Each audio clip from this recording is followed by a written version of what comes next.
I'm Steve Clemons. I'm Washington editor-at-large of The Atlantic. What a pleasure it is to be with all of you this morning to talk about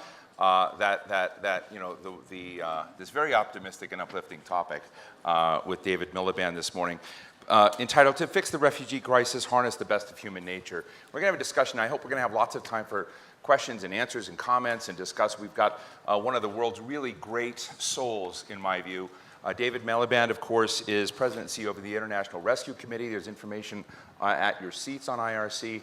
He was also, of course, British Foreign Minister. But much more important than that is he was one of the coolest bloggers for some time. Now, blogging seems so old and antiquated, but I had the pleasure of being the first non-governmental blog that David connected to, and it was a very interesting time. But I also saw ambassadors around the world working in UK embassies that had sort of gotten the order from David to begin blogging and talking about what was going on in their communities, and it created this fascinating challenge. I remember one time when the British Embassy in Washington sent out a note to people like me saying, we may start a blog, and what do you think of blogs? And I sent it back to them trying to sort of imitate the voice of John Cleese asking these questions. So, but David has been at the forefront of really trying to connect purpose and policy and big needs. And today we're going to be talking about the refugee crisis in the world.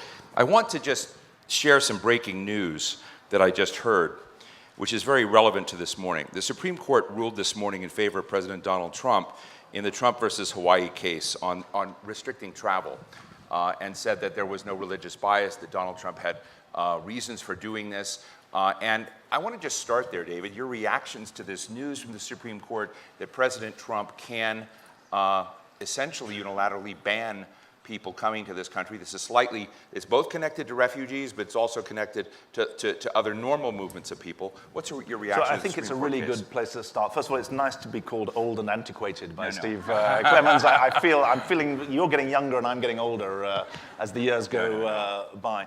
Look, I think there's a really important point about this judgment, and it may be a surprising one, but I say it to you as someone who lives and works in New York, but who's not an American citizen.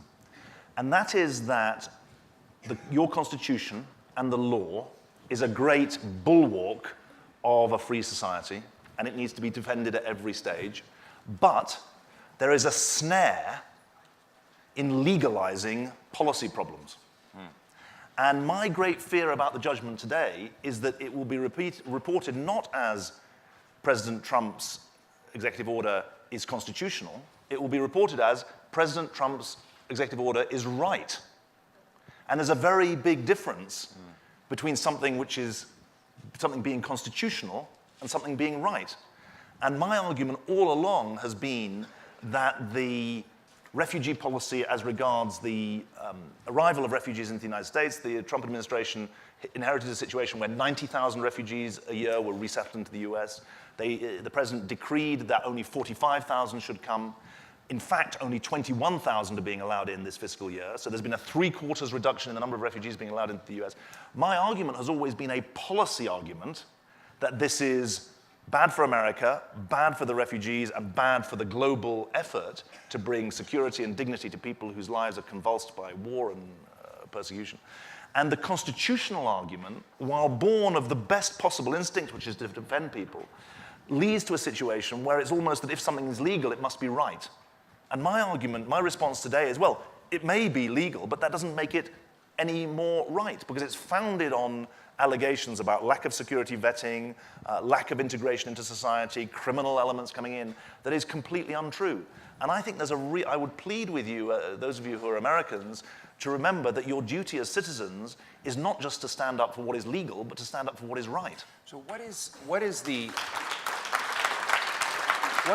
impact of this decision? One of the things I've been worried about are the practices and behaviors, the norms we're showing today, inspiring similar actions by other governments. So when you see Viktor Orban in Hungary, you see some of what's brewing in Austria, you see what's been going on with Italy. What do you think? I mean, I understand your constitutional point, but what do you fear or see as the impact of this decision in now other governments feeling even more emboldened to walk away from refugee resettlement and essentially the kind of moral obligations that you've been saying are so important in this world today when we have a refugee crisis probably of enormous historic proportions. Well, we are living through a refugee crisis of historic proportions. It's worth just having that as a bit of context, because it would be one thing if countries were pulling back on their commitments to refugees in a context where there were fewer and fewer refugees. Right.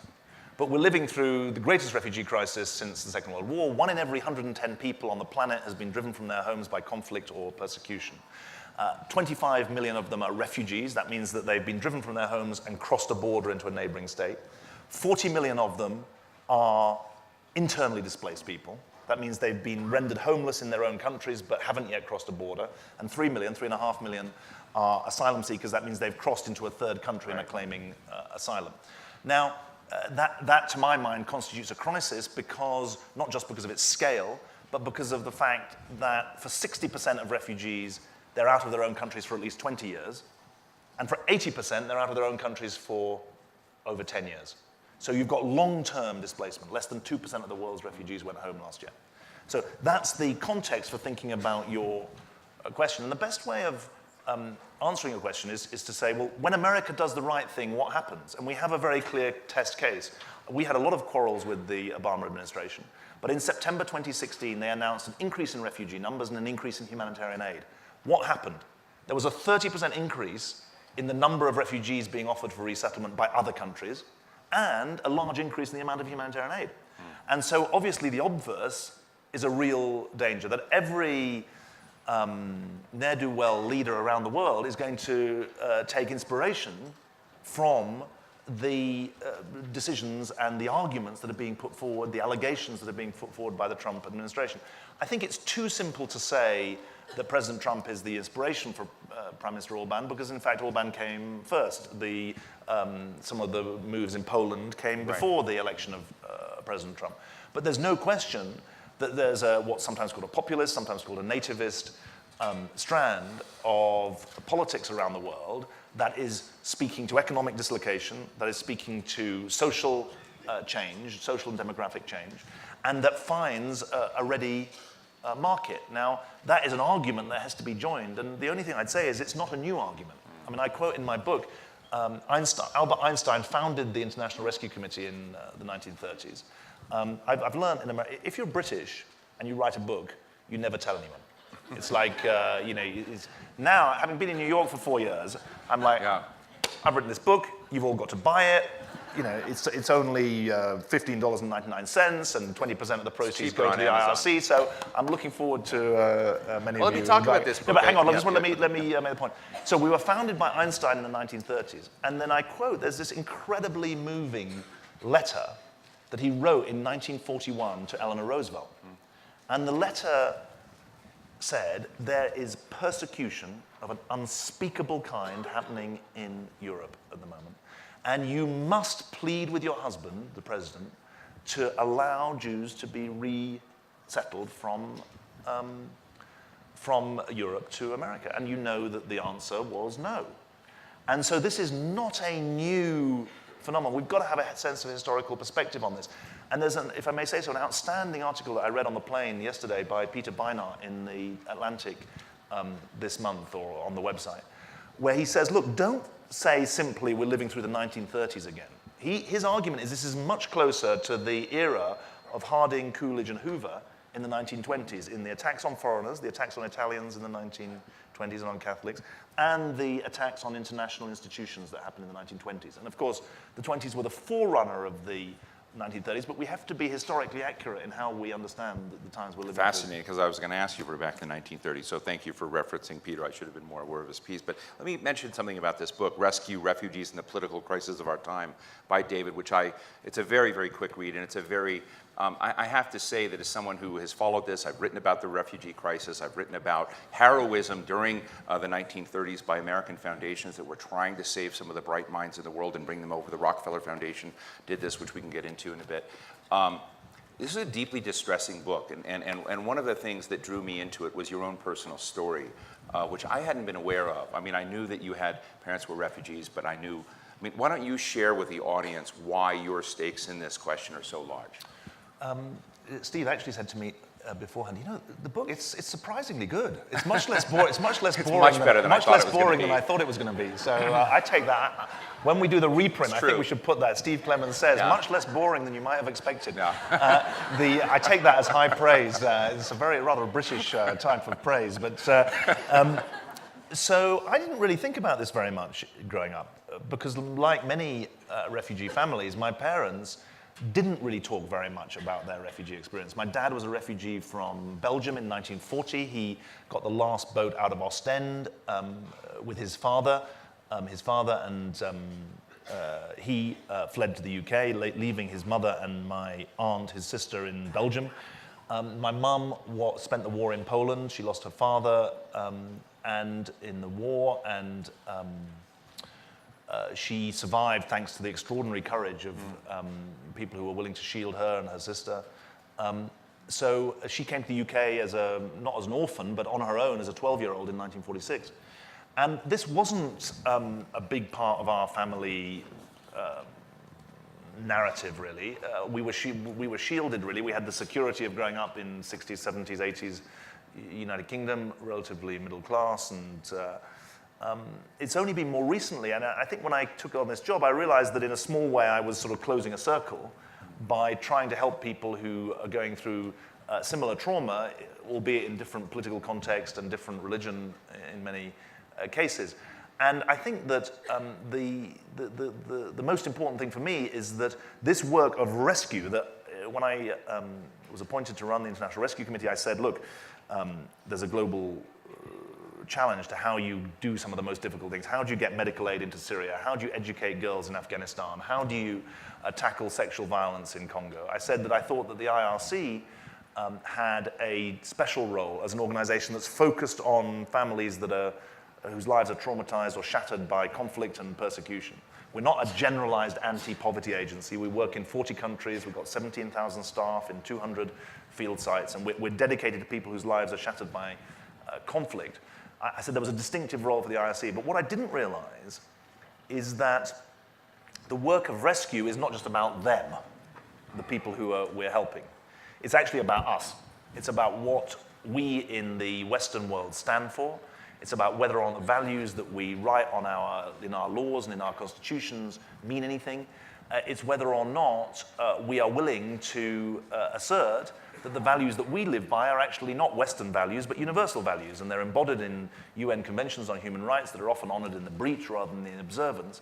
And I think that the relatively benign political climate of 2013, 2014 blinded me, rendered a complacency about the fact that the moral ground on which the Western world stands is under challenge, not just from the outside, but it's under challenge from within.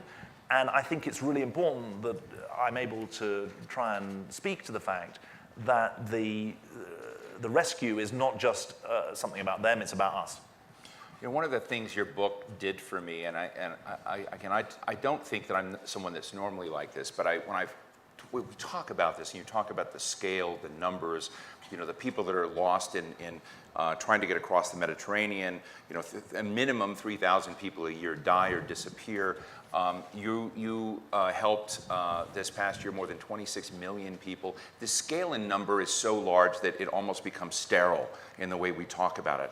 And it has been these images of the young dead boy on the beach, or I remember in a film some of you may have seen called The Final Year, which was about Barack Obama, essentially focused in on John Kerry, Ben Rhodes, and Samantha Power in the last year in office. And there's a scene in there which is very compelling where Samantha Power at the UN has this virtual reality set where someone has gone into a refugee camp and she's trying to get the Saudi ambassador to go and do the same thing and listen to it. And I'm just interested in what you've learned as your experience when you're in an audience like this of helping people to understand the human dimensions of it beyond the vast scale of numbers. Well, the biggest challenge we face is not the scale of the problem. The biggest challenge we face is the fact that too many people look at the scale of the problem and think it's insoluble. That's the biggest mountain. And it's pretty galling to have someone in New York say to you, as he did, I could give you $1 billion and you wouldn't solve the problem, which is what someone said to me. And my reply was, well, if you gave us $1 billion, we could make a hell of a lot of people's lives better. And I think that that sense of impotence or dispossession is very, very much related to the dehumanization that has gone on. Some of that dehumanization comes from the scale, but some of the dehumanization also comes from political rhetoric. And when people are described as a flood, when they're described as a Trojan horse, that is dehumanizing. And part of my job, I think, is as an NGO leader, is to say that making the world better one life at a time is what those of us who are citizens should try and do, without forgetting the bigger picture. If you're in government, I said this to the Bezos scholars this morning, if you're in government, you focus on the big picture, and the danger is you lose sight of the people. If you're in an NGO, you have to focus on the people. The danger is that you lose sight of the big picture. What I can say to you through the book and through talks like this is that actually this is a manageable problem, not an unmanageable problem. If you want proof of that, look at some of the poorest countries in the world who are setting an example to the richest countries in the world. I mean, Bangladesh has had 700,000 people arrive in the last 6 months, and it has its government, by the way, the annual average income in Bangladesh is $1,700 a year per person. The government of Bangladesh has not said it's got to build a wall to stop people coming in. Uganda is a country with an annual average income of about $962 per person per year. It's had 1 million people arrive from South Sudan, and it would no more occur to them to build a wall to stop people coming in than it would to fly to the moon. The examples that are given from those countries are a telling rebuke to those in Europe or America who says, we've got a refugee crisis. No. America has 1% of the world's refugees. Europe has 6% of the world's refugees. Europe is the world's largest, richest single market, 560 million people, until the UK leaves, obviously, but we'll come to that, hopefully, in the course of this discussion as well. Europe is the world's largest, richest single market. It had 1.5 million refugees arrive or asylum seekers arrive in 2015, 2016. That is not a European crisis. There's a Mediterranean crisis. There's a Middle Eastern crisis. If you're Lebanon, with a population of 4.5 million, 1.2 million Syrians arriving, that's a crisis. If you're Jordan, the second closest ally of the United States in the Middle East, and you're a population of 7 million, and you have 650,000 registered refugees arriving, and your debt to GDP ratio goes up to 94% from 50%, and you've got a dollar peg, and you've got an austerity program from the IMF, that's a crisis. Right. But how dare we say that for 10,000 or 100,000 people arriving, you can constitute a crisis in the richest parts of the world? That's a political statement, not a statement of fact. At The Atlantic, we're storytellers, and I'm always interested in the question, if you were to write a story today and kind of highlight some of the most villainous governments in this story and some of the most heroic governments in your story, who would they be? Well, I always think about heroic people. If you're in government, you've got to be careful calling yourself a hero. I mean, doing the right thing is not heroic. Doing the right thing is, if you're in government, is actually exercising power for the purposes that it's of. I mean, the people who, the village in Belgium, the Catholic village in Belgium that said to my aunt and my grandmother in 1942 when they arrived and said, we've been summoned to Brussels railway station and we don't think it's good that we go there. Will you take us in? That Catholic family who welcomed in my aunt and my grandmother, that's heroic because they're putting their own lives on the line in an incredible way. But I do think that there are governments that are doing the right thing, and it's a surprising one because the government of Uganda, for example, is in the news for issues in respect of gay rights where it has a very repressive attitude. But if you're a refugee in Uganda, you get a plot of land, you get the right to work, your kids go into services, and you're given freedom of movement across the whole country. Surprise, surprise, in Kampala in 2014 when they did a study, 90% of refugees are off humanitarian aid because they're earning their own living. And so the heroes, I went to Kampala and I met a South Sudanese woman who told me an unspeakable story about her relatives being killed in front of her, sliced up, she said, in front of her. She fled to Uganda. We gave her a business loan. She set up a banana ripening business where she bought bananas for the equivalent of $1 and sold them for $1.50 6 weeks later. Because she rented a little shack from us to ripen the bananas. She then said, do you know what I did with the money? And I said, no. She said, I paid the school fees of my daughter. And I said, well, she said, do you want to meet my daughter? I said, of course. And where's your daughter? I said, well, she's sitting here. So we went and met the daughter. The daughter is studying for a Master of Public Health at the University of Kampala. And when I asked the daughter, what do you want to do when you qualify? She said, I want to go back to South Sudan to improve the healthcare system in South Sudan. That is doing the right thing. The woman in some ways was heroic, but the government of Uganda are doing the right thing, which is, I think it is, there are choices in politics where you've got a trade-off between popularity and doing the right thing, and there are also places where doing the right thing is costly. But actually, this should be a win-win. And I say this to you as Americans, refugees who come here are more likely to be in work than the average American. Right. They're going to be taxpayers, not welfare recipients. They actually pay back their car loans in greater proportion than the rest of the United States. Levels of criminality are below the American average. So it's not like we're asking you to offer charity to people who are going to become an injury to your country. We're asking you to do the right thing for people who are actually going to be an asset to your country. And so I think that, while I wouldn't call that heroic, I would call that appropriate, really. Villains? In this case. No. Villains? Well, that's a tempting list. I mean, I think that we've made it a rule. I mean, it's obviously a very toxic political environment in the US at the moment. And we've made it an absolute rule that we don't, to use what you call soccer, what I call football. I always say to people, play the ball, not the man. In other words, play the policy, not the personality. So we don't produce lists of villains, starting with someone you might guess, because that is not our role. We are a service delivery agency that can speak to our understanding of the needs of the people who we are helping around the world and here. And so when we say it's wrong for the administration to propose a 30% cut in humanitarian aid funding, or when we say it's wrong for the administration to cut by 3/4 the number of refugees who are allowed into the US, just in parentheses, there are 50,000 Iraqis who've worked for your government as translators of the military or translators of diplomats, who've applied to come here under something called, it was called the Special Immigrant Visa Program, it's now called the P2 Visa Program. This fiscal year, 36 of those people have been allowed to come to the United States, even though they put their lives on the line for you and your government.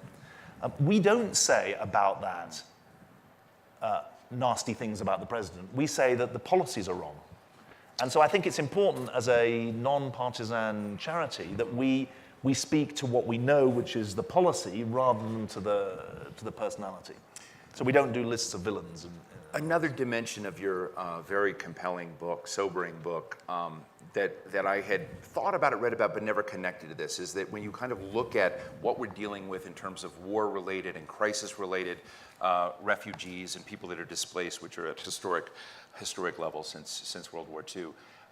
You deal with other issues that I had, climate refugees, and it also raises the other question as we've been focused on Asia, what might have happened perhaps, and what may still happen if you listen to what I think about this mess we have with North Korea. You have other potential hotspots that could all of a sudden come online, and I'm interested in how you look at that. I mean, you're not only head of the international rescue community, you were British foreign minister. You know the terrain and where the tectonic points are, and I guess I want to know what's happening on the climate refugee front, but also, do you worry about the load just getting such at a point where we end up unable to deal with all of these? You just end up with chaos and collapse. The way I've learned this, I mean, obviously when I took on this job 4 years ago, I understood that political crisis begets humanitarian crisis. I mean, right. What is a refugee crisis other than the failure of politics? What is a war other than the failure of politics? So I understood that political crisis causes humanitarian crisis. What I now understand is that untended humanitarian crisis causes political instability. I mean, at some level, the demonstrations in Jordan or the convulsions in Europe reflect an untended humanitarian crisis. And I think there is a crisis of diplomacy. That's why the 1920s parallel is so striking. Where are the all-night sessions of the UN Security Council on Yemen? I mean, I've got 400 people working in Yemen. We've got 40 staff in Hodeidah city today. Where is the all-night session? Where is the all-night session on South Sudan? South Sudan is a country of 11 million people. It's got 1.5 million refugees who've spilled into neighboring states. There is a crisis of diplomacy, which is somehow masked or covered by the idea that these are complex problems far away of which we know nothing and which we can't resolve, which was a 1930s phenomenon. And it really worries me. That's why, in a way, 30% cut in humanitarian aid, well, you can understand why I'm worried about that proposed. 30% cut in the number of diplomats. I mean, that is a retreat from global problem solving. That is precisely the wrong lesson of the traumas of the last 15 years of foreign policy. And that's an issue for Europe. You know, a really good counterexample, one of the big things we did in 2008 was bring a resolution to the Kosovo crisis. We haven't had a repeat of the 1990s flow of refugees because people are protesting, you know, the Kosovan refugees are playing for Switzerland in the World Cup and protesting about the status of Kosovo through when they score goals in the World Cup. There isn't a crisis confrontation there. And if you look at nearer to home, it's extraordinary to me that there's no coverage of this. There's 1.5 million refugees from Venezuela. We've had to set up shop in Colombia. We're setting up in El Salvador. There's 600,000 refugees from Venezuela have gone to Colombia, and which has got a fragile piece of its own. And so I think that the crisis of diplomacy is something that should really be a concern, because the embrace of so-called bilateralism, the retreat from multilateral institutions, is weakening those institutions at a time when we can't afford them to be weakened. David, I know you meet lots of different groups. You have, you know, a vast array of donors and participants. I wish we want more. Don't worry. Why do you think I'm here? You can make your pitch here. But what's great when you go back in American history, I remember, and again, you highlight this in your book, about the Vietnamese boat people and the number of Vietnamese refugees that came to the United States after the Vietnam War. And when you look at them today, extraordinary contributions to U.S. society, economically, intellectually, across the board. And many of the platform for many of those that came through were largely conservative faith groups. And I'm just wondering where the conservative faith groups that have played such an important role in going on missions in Africa, hosting many of the Sudanese refugees, but also the Vietnamese refugees in the United States, where is the memory of that in this country? Is there just an amnesia? Is it turned off? Or is it there and I'm not seeing it?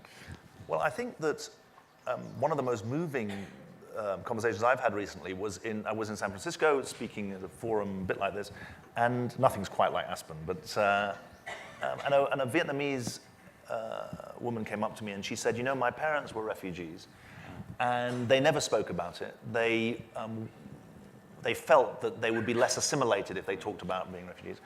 And I've never spoken about it, she says, and I think we've really caused a lot of the problems we've got today by not calling out our own passage to America. And she said, if I've learned one thing of the last year or two, it's that I'm going to speak up about being a Vietnamese refugee, not just being Vietnamese, but being a Vietnamese refugee. And there's been a complacency. When I arrived here, people said, look, we've got a bipartisan support for refugee resettlement. Ronald Reagan resettled more refugees than anyone else, 200,000, 220,000 a year in the early 1980s. And obviously that was complacent and wrong to believe that. There's been some very strong statements from organizations like World Vision that have spoken out about this.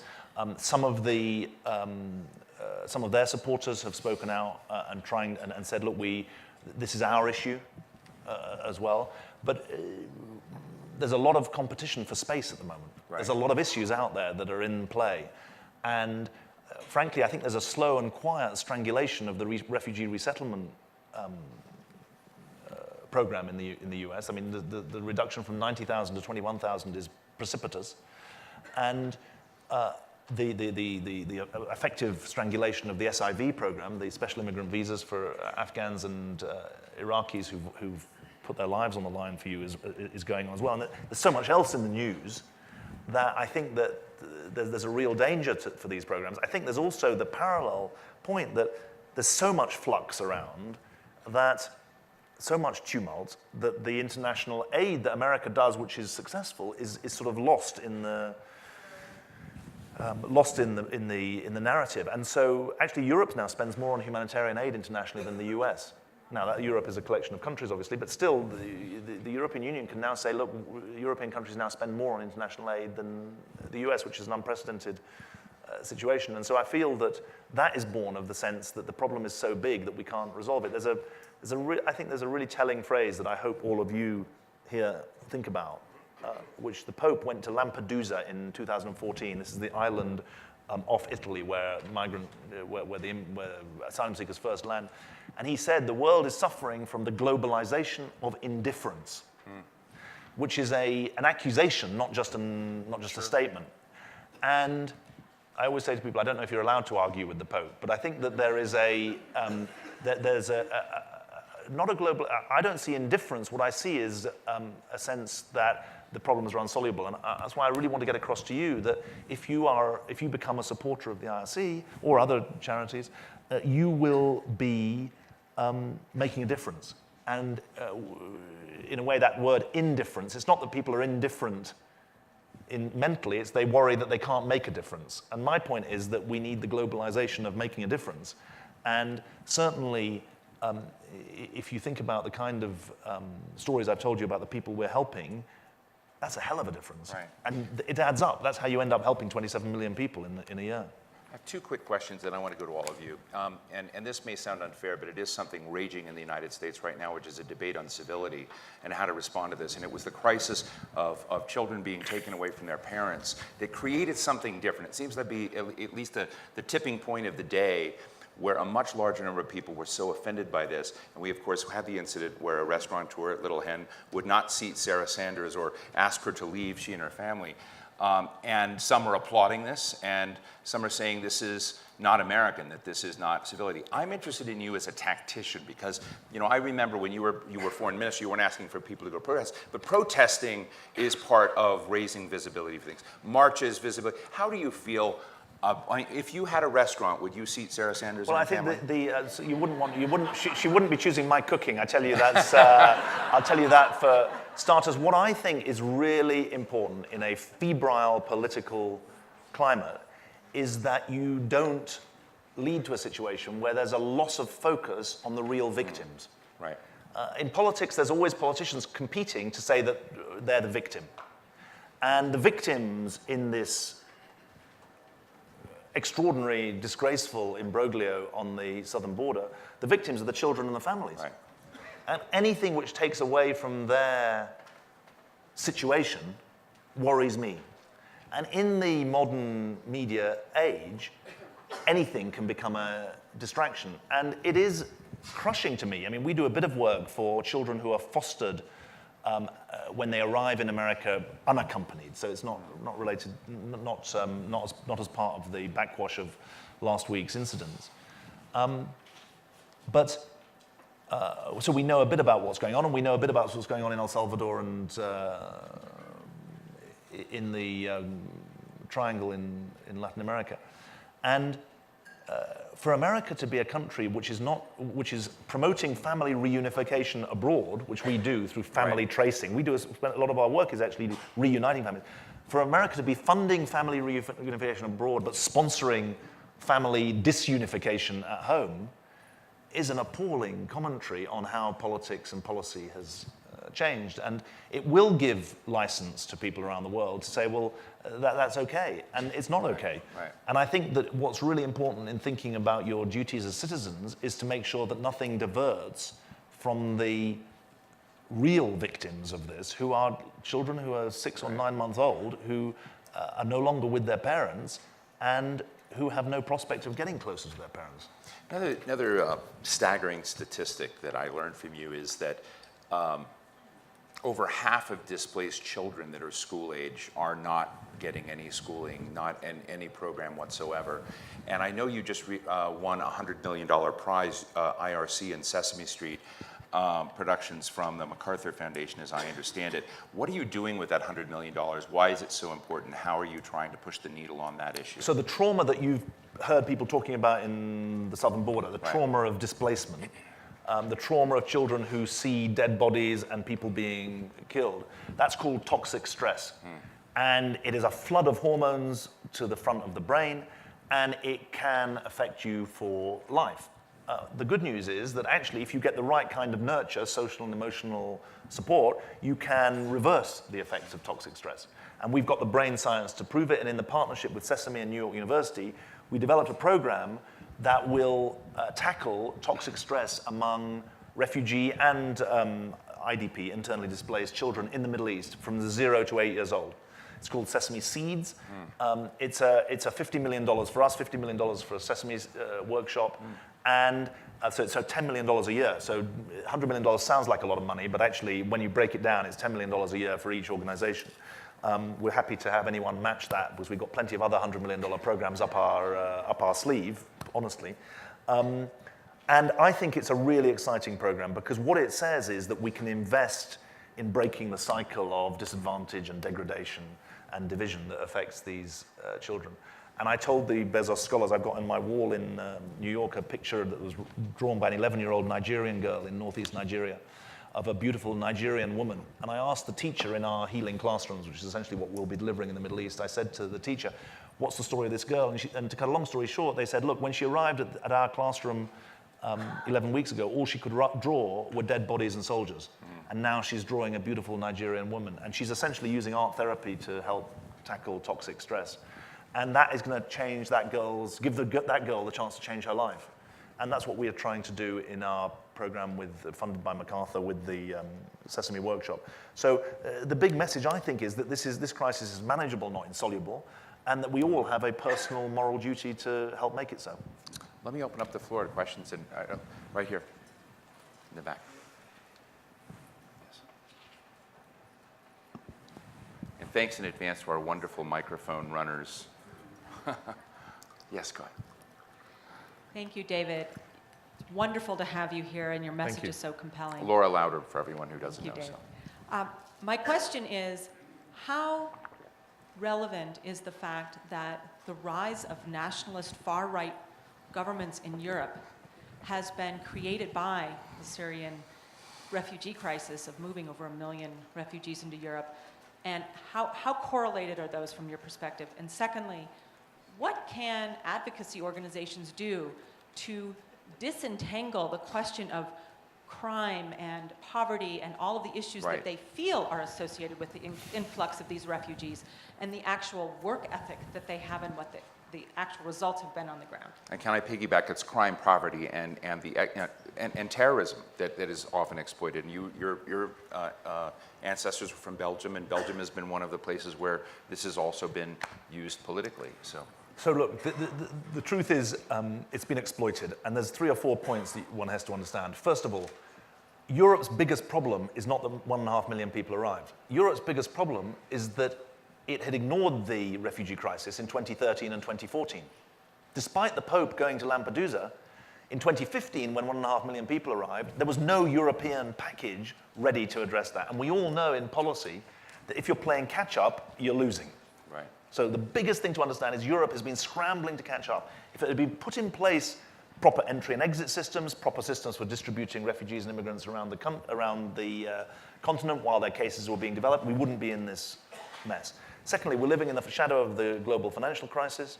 I mean, remember, Italy, Greece, Spain, Portugal have suffered monumental losses in GDP per head, in income per head. Youth unemployment in Spain, I think, is still above 50%. So there's an economic backdrop to this that is real.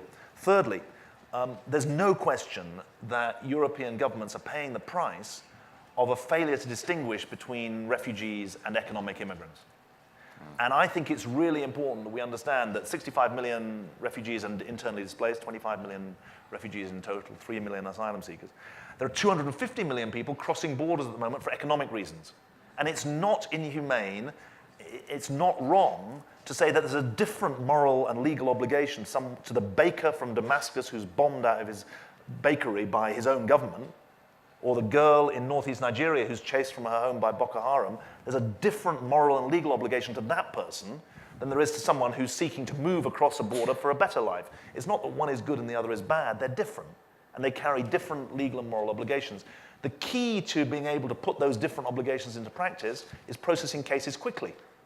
You've got to be able to have an assessment of the individual case. And Germany is now, Peter Wittig is here, he's the German ambassador, The time it's taking the German authorities to, I'm not saying that because you've got to answer all the questions, Peter, about it, but Germany is now processing 8 to 10 weeks to get an asylum claim processed.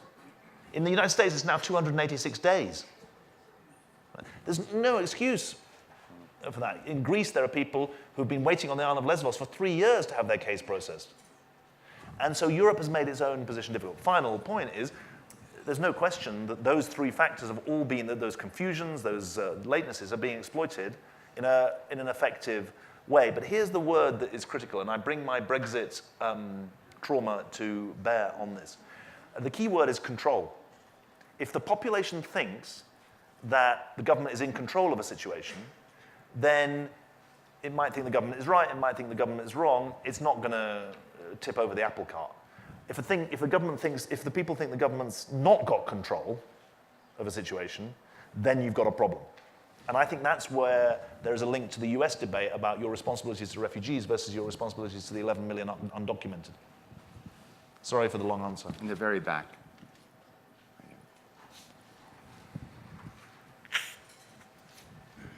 Wonderful talk. You didn't bring religion at all, or if I missed it. So the crisis, I'm just going to go away from Europe and the United States for a minute, just to bring you. But just make it very brief. We just have a few minutes, so. Just the problem in Burma to Bangladesh to India is religious. Right. The problem in South Sudan is also religious. You know, North being predominantly Muslim, South being Christian. Right. So you didn't bring it to change I got dynamics. it. Yep. You're absolutely right to raise it. Look, 3 causes of the current refugee crisis.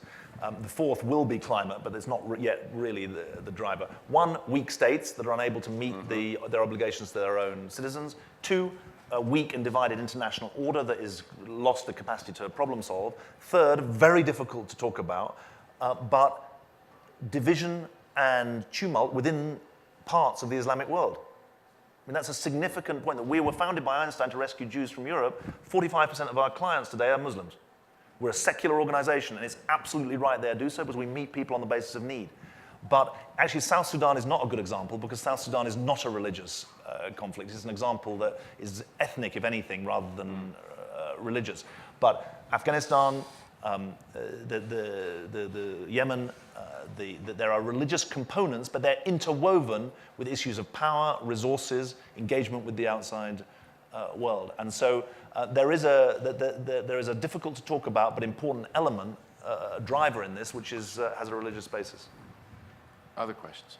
Right here in the I'm going around to get the full room, so sorry, and I'll come back. Yes. I'll try and be 120 characters for the Let me answer. just ask while we're getting this over there, are you proud or ashamed of the British government in all of this?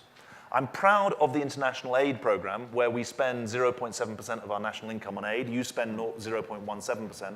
I'm ashamed that while the Cameron government should have pledged to take 3,000 unaccompanied children who are refugees, the Theresa May's government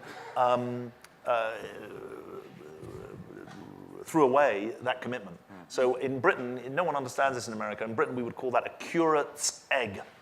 A curate's egg is half good and half bad. So that would be my answer. Yes, sir. Fred.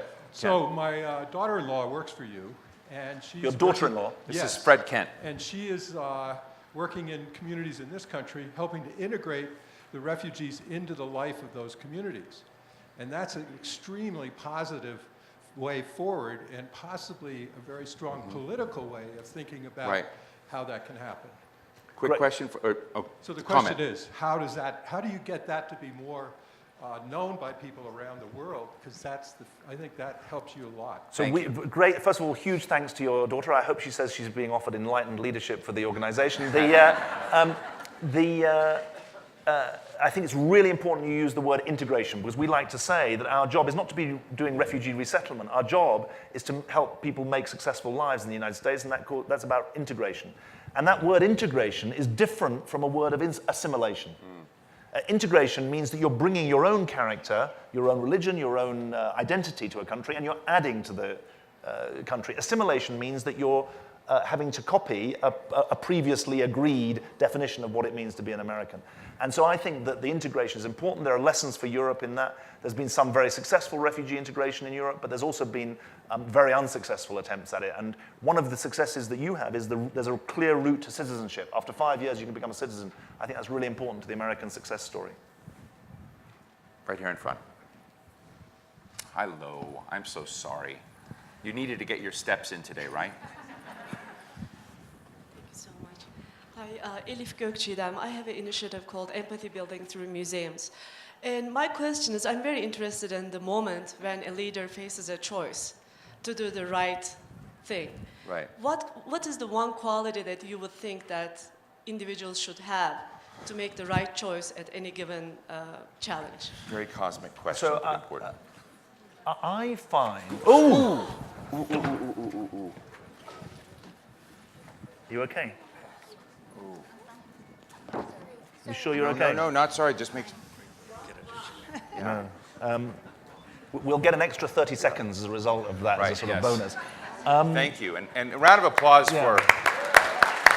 Thank you. I think that if I think about leaders who I've seen have been successful, and if I think about some of the right decisions and the wrong decisions I've made myself, the defining quality is the ability to know the difference between knowing your own mind and defining your own reality. Really good decision makers know their own mind. They know their values, they know themselves, but they don't define their own reality, which means if you define your own reality, you choose your own facts. And you create your own internal logic. And the way to avoid defining your own reality is to listen to people who you don't agree with, as well as listening to people who you do agree with. And if you maintain that balance, knowing your own mind, but not defining your own reality, you've got more chance of making the right decision. And above all, you've got a chance of making a decision. You see, the greatest sin in leadership is not to get something wrong. We all get things wrong. The great sin in leadership is to make a hypocritical decision, where you say one thing and you do another. And if you remember that you mustn't define your own reality, you've just got to know your own mind, you're more likely to avoid that trap. Have you met Donald Trump? I haven't met Donald Trump, no. What's the most senior member of the Trump administration you've talked to? I think it's probably better that I don't say, because I've had private meetings with some of them, and I asked to meet them privately. That's fair. Let me just frame this as a moment. I want to come back to you. I'm looking at Bob Steele now as I think about it. You know, Bob, not only in helping to run Aspen beautifully, but New York City. Donald Trump's from New York City. So many of the folks who've been around New York City, the story of New York City is one of immigrants who've created an extraordinary place in the world. I was in New Orleans the other day, and I saw this beautiful statue in a park I was walking. Some of you may know it as a tribute to immigrants. I guess it just rattles me. Like, with President Trump or with people here, everyone has connected to an immigrant story. When you meet someone senior, person X in the Trump administration, do they have any facility, any connection to this important part of the American ethic? Some of them do. But some of them don't. Some of them do. And I think that there's also a very deep and very conflicted argument about what it means to say that this country is based on an idea. And that is contested in a way that it hasn't been for a very long time. That idea being that it is a place where people come and find haven and make a contribution, irrespective of race or religion or region that they come from. And when the president said he didn't want America to be a migrant camp, I rather raised my eyebrows, since if not camp, it's certainly been an immigrant nation. And I think that really relates to, I suppose, the last thing I'd like to say to you, because it's really important that you go away from here thinking, not just that I say that this crisis is manageable, but that you're able to do something about it. If you live in America, you or your family can volunteer with refugees who have arrived or are arriving, and help them figure out the way the city or the town that you live in works and make a difference for them there. If you are an employer, you can make sure that refugees get a chance to have job interviews and get a chance to get a job. Because I tell you, there's no better job training program than having to fend for your life, learn who to trust, figure out how to make your way, no greater test of determination and tenacity. Since I've been in New York for 4 years, if you have financial ability, please give some of your finances to organizations like the IRC that can go and make a difference Tell them about around your the world. partnership with WeWork.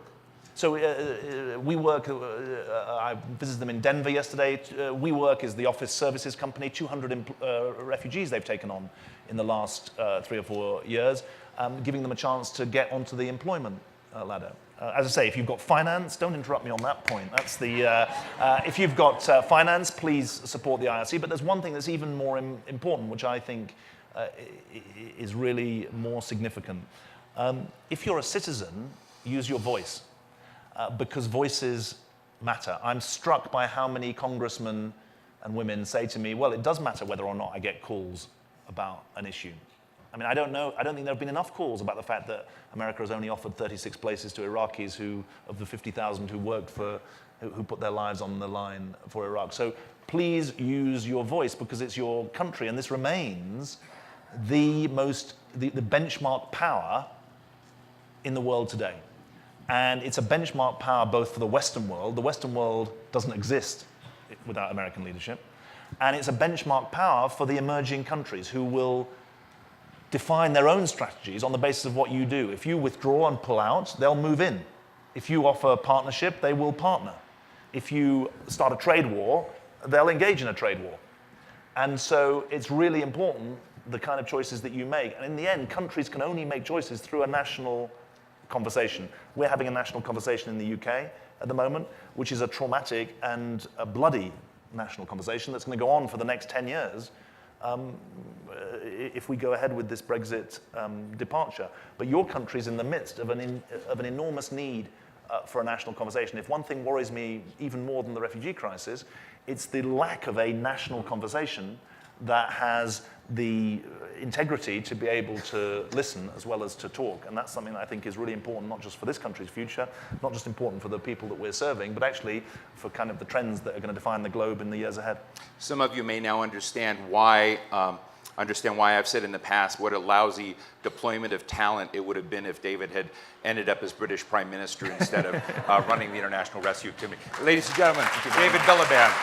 Thank you. Thank you.